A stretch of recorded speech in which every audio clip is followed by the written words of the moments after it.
Aujourd'hui, à Sans fil, on parle des erreurs les plus fréquentes faites par les premiers acheteurs de propriété.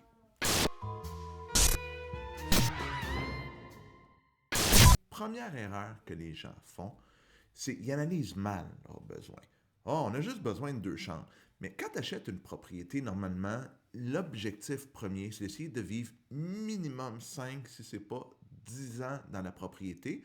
Donc, les gens sous-estiment leurs besoins. Oh, on a juste besoin de 2 chambres, mais on a 28 ans, on va avoir un enfant dans un an.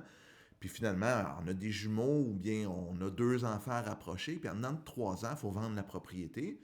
Puis là, quand vient le temps de vendre, finalement, on ne fait pas tant de profit que ça, on n'aurait peut-être pas dû acheter. Donc, les gens analysent mal leurs besoins pour le type de propriété, mais aussi pour la localisation. Les gens souvent disent: Hey, je vais m'éloigner, le prix de la propriété est moins cher. Au lieu d'habiter à 15 minutes du travail, 10 km en auto, ils disent: Je vais déménager à 50, 60 km, 1 heure de mon travail, je vais sauver sur le prix d'achat. C'est vrai.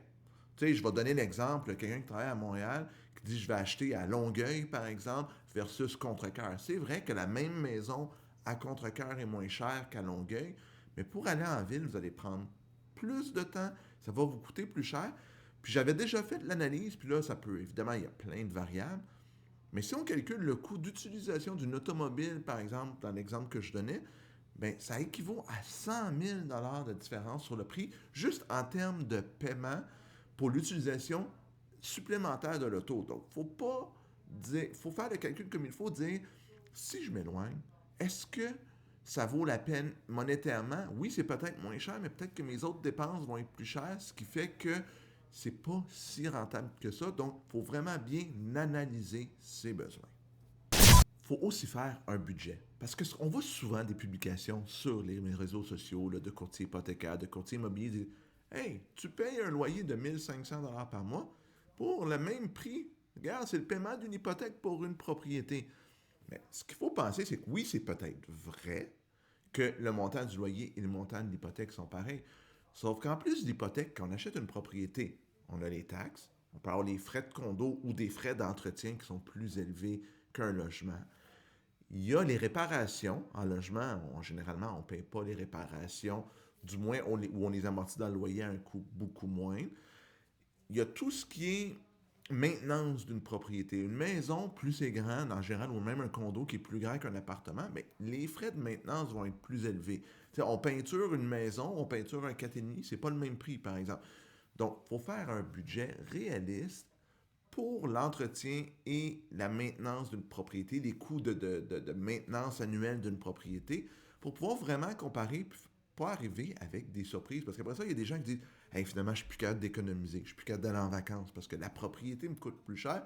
Donc, faire un bon budget ultra réaliste est super important. Et il y a beaucoup de premiers acheteurs qui négligent ça, puis qu'après ça, ils disent: Ouh, c'est vraiment pas bon pour mon budget d'avoir acheté une propriété. Ne pas s'entourer de bons professionnels. Pas avoir de notaire, pas avoir d'inspecteur, pas avoir de courtier hypothécaire, pas avoir de courtier immobilier. Souvent, les gens veulent être indépendants. On dit: J'ai lu sur les médias sociaux où je vais essayer d'économiser un peu d'argent, je ne ferai pas d'inspection. Le notaire, je vais prendre le moins cher, puis j'en profiterai pas pour faire un testament ou un mandat d'inaptitude. Entourez-vous des bons professionnels qui vont vous conseiller. Trop de fois, puis on l'a vu, on le voit aussi en rénovation, on dit toujours le beau-frère ou le mononcle qui nous dit comment faire. Ben, si le mononcle est électricien puis il vous donne un conseil sur le panneau électrique, pas de problème, il est qualifié dans ce domaine-là. Mais souvent, on entend des gens: Hey, mon père m'a dit, mais c'est quand la dernière fois que votre père a acheté une propriété? Hey, ça fait 25 ans. Ça l'a changé. Il y a beaucoup plus d'implications maintenant pour acheter une propriété. Donc, super important d'avoir un bon réseau de professionnels autour de vous pour vous conseiller, parce que c'est sûr que comme premier acheteur, vous allez oublier des choses. Puis je dirais même, pas juste comme premier acheteur, comme deuxième, troisième acheteur, vous avez des risques d'oublier des choses. Donc, prenez-vous un bon réseau de professionnels pour vous aider. Dans la même veine que bien s'entourer de professionnels, bien comprendre le processus d'offre d'achat. On voit des gens qui font des inspections en bâtiment, qui veulent quasiment se retirer pour une prise de courant non conforme, mais légalement, tu ne peux pas. Donc, bien comprendre tout le processus qui mène de la qualification à l'hypothèque jusqu'à la signature de l'acte de vente et même la détention d'une propriété dans le futur. C'est super important parce que si tu le prévois pas puis tu arrives devant une mauvaise surprise, c'est pas comme acheter un toaster à 50, 100 dollars. Bon, écoute, ça fait longtemps que j'ai pas acheté de toaster, fait que n'aie-moi pas rigueur sur le prix. Mais c'est pas comme acheter quelque chose à 20 pièces puis dire ah, je me suis trompé. Bon, c'est pas bien grave là, tu sais, la conséquence c'est que j'ai perdu 20 pièces. Mais mal faire, c'est devoir mal comprendre le processus d'achat d'une propriété de plusieurs centaines de milliers de dollars. Ça peut avoir des répercussions super importantes. Donc, renseignez-vous sur le processus de A à Z pour bien comprendre dans quoi vous vous embarquez. Vouloir aller trop vite. Hey, ça, on l'a vu pendant la COVID. Hey, pas d'inspection, sauter sur la première propriété qui finalement ne convient pas aux besoins. Il faut prendre son temps encore plus quand on achète une propriété.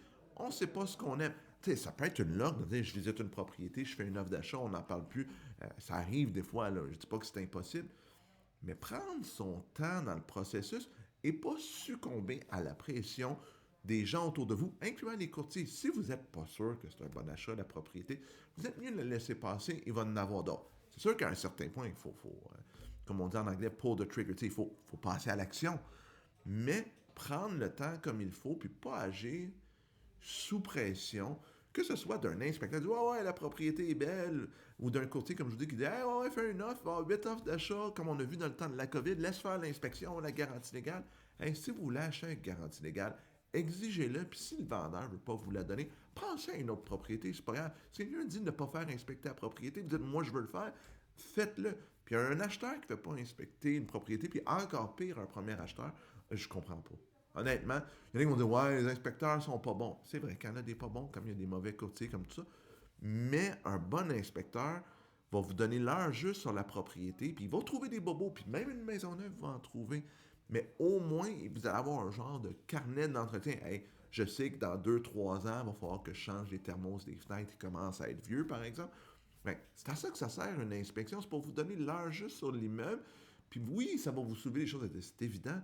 Mais Colin, allez pas trop vite, sautez pas ces étapes-là. Pourquoi sauver 500 dollars pour acheter une maison que finalement, on le voit quand il y a des problèmes, là, on a tous entendu des histoires d'horreur que ça coûte 20, 25, 30 000 dollars à un client parce que sauter l'inspection puis il aurait découvert des problèmes potentiels. Faites pas ça. Prenez votre temps quand vous achetez une propriété, puis respectez-vous, puis respectez ce avec quoi vous êtes à l'aise dans le processus. J'espère que vous avez appris de ça et que vous ne commettrez pas ces erreurs-là lorsque vous allez acheter votre première propriété. Si vous avez aimé la capsule, faites un pouce en l'air, c'est toujours apprécié. Abonnez-vous à la chaîne. On va continuer à vous mettre du contenu immobilier régulièrement. Puis on se revoit la semaine prochaine pour une autre capsule. À bientôt tout le monde!